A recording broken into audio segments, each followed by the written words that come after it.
Thank you so much for joining me today. My name is Joyce Samard, and I am a social worker. So I developed a program called Namaste Care. Namaste is a Hindu term, and lots of meanings to it, long meanings, but the one that I saw when I was looking for a name just said Namaste, to honor the spirit within. So what we want to do with Namaste is we want to create a very calm environment. So this calm environment means, let's use the scent of lavender. Let's turn the lights down. Let's put beautiful music on. And what we've found when this happens is that we have a decrease in agitation, more engagement, people are calmer, people are starting to talk. So we have some very good results from that first principle. The second part is the power of loving touch. We started it with patients who have Alzheimer's disease, advanced Alzheimer's disease, and now we're looking at patients who have ALS, who have MS, who have Parkinson's disease, any patient with a neurological problem. We have some with brain cancers. We have some that are agitated.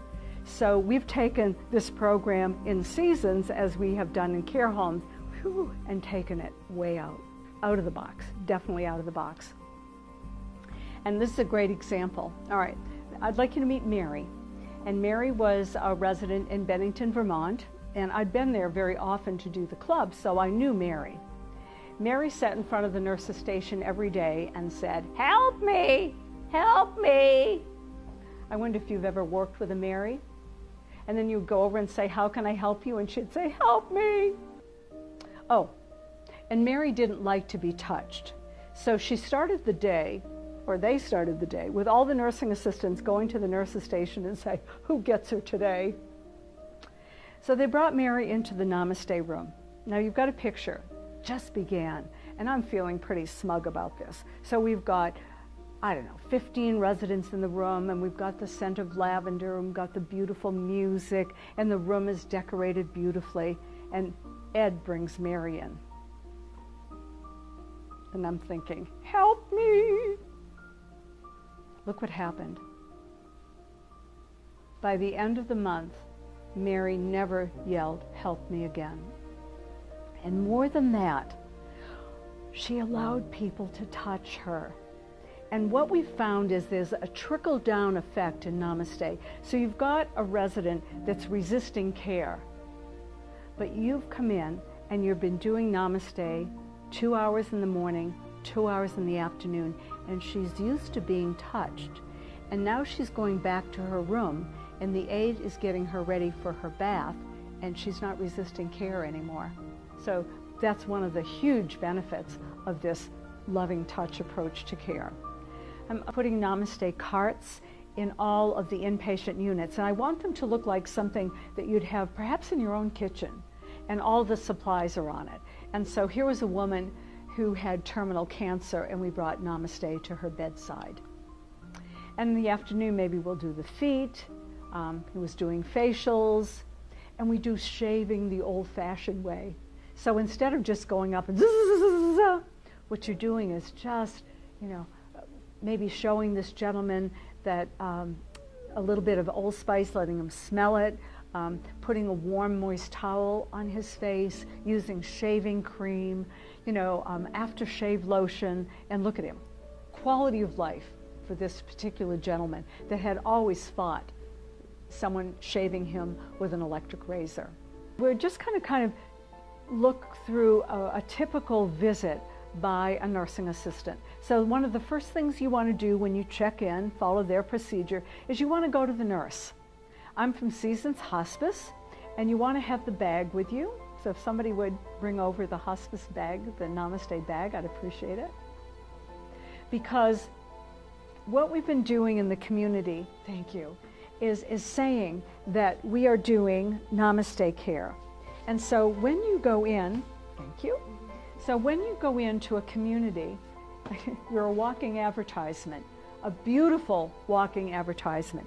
Because a lot of times people say, oh, we do thus and so, and they don't do it. It's just a marketing ploy. This is not smoke and mirrors. This is a real program. So you want to talk with the nurse and say, I'm here to see Mrs. Smith.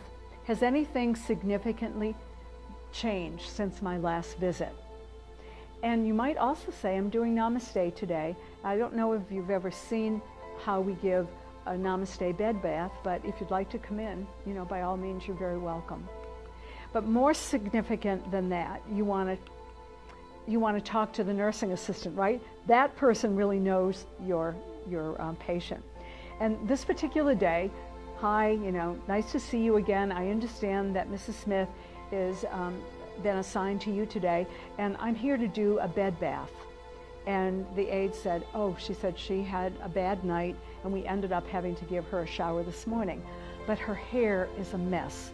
So the hospice aide called the nurse and said, a bed bath I'm assigned to give today, that's not going to work, but could I do her hair?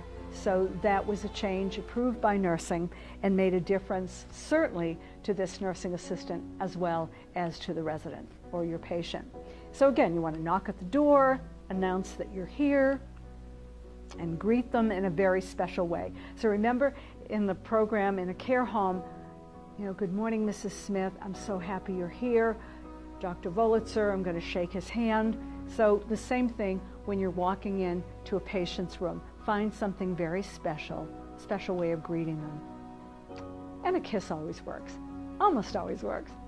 Now, look at this slide. 2 people in the room, right?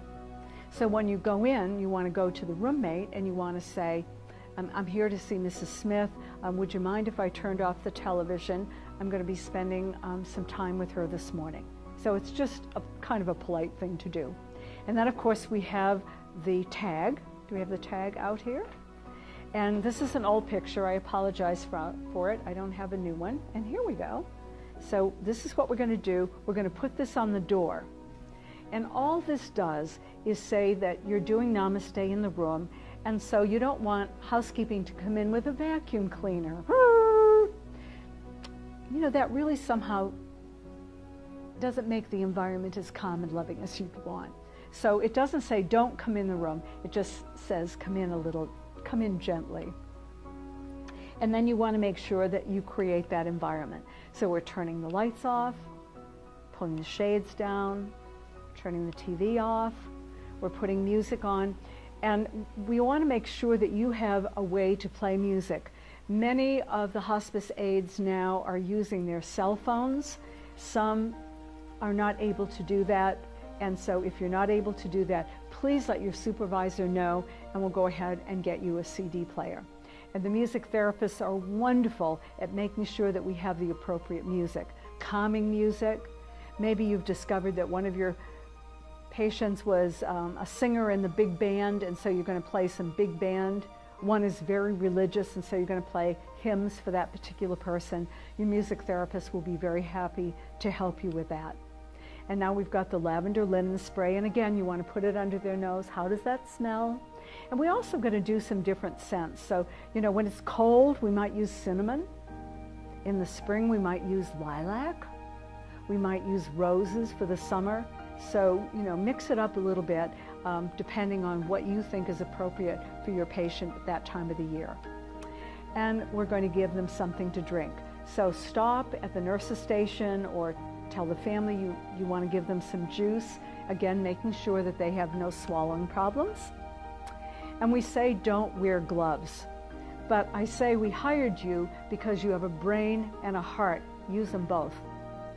So we went in, and this particular patient had dried blood on his lips. So of course she used gloves, and we cleaned up his mouth, and then she took the gloves off and washed her face. And again, remember, it's not about the task, it's the process. What beautiful skin you have. I'm so happy to be here with you today. That's what makes the difference. Process. Loving touch. And we use the Pond's cold cream, and you'll have that in your bag. You might have a patient that used another kind of face cream that you find out about, and it could be that the family will provide it, and if not, we can certainly buy Nivea, or we can buy another kind of face cream. And we're doing the hands, we're moisturizing the arms, and oh, their arms. you know, if you've worked with very old people, their skin is like parchment, isn't it? So just think of the difference you can make when you're visiting with them and applying the lotion to their hands. And fiddling with their hair, we've already talked about that, what a difference that makes.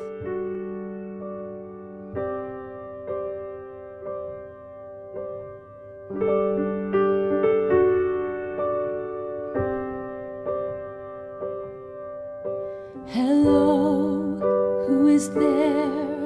I don't see well anymore. Would you come a little closer? I can hear you at my door. Since my vision's failed, my boys are grown, I'm feeling so alone. Is someone there? Will you care for me?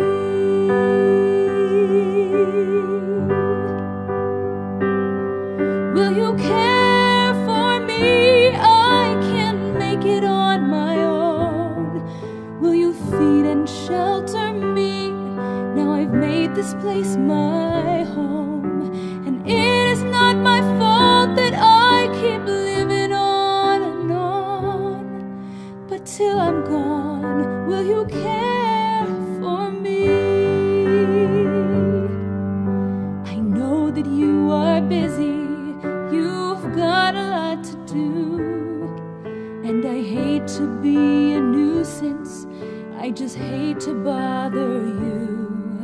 But the medicine I'm needing, you won't find them on that card. A loving touch heals an aging heart.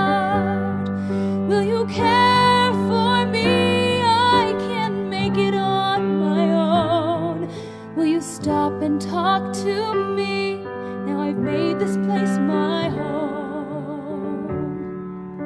And it is not my fault that I'm still here and hanging on. But till I'm gone, will you care for me?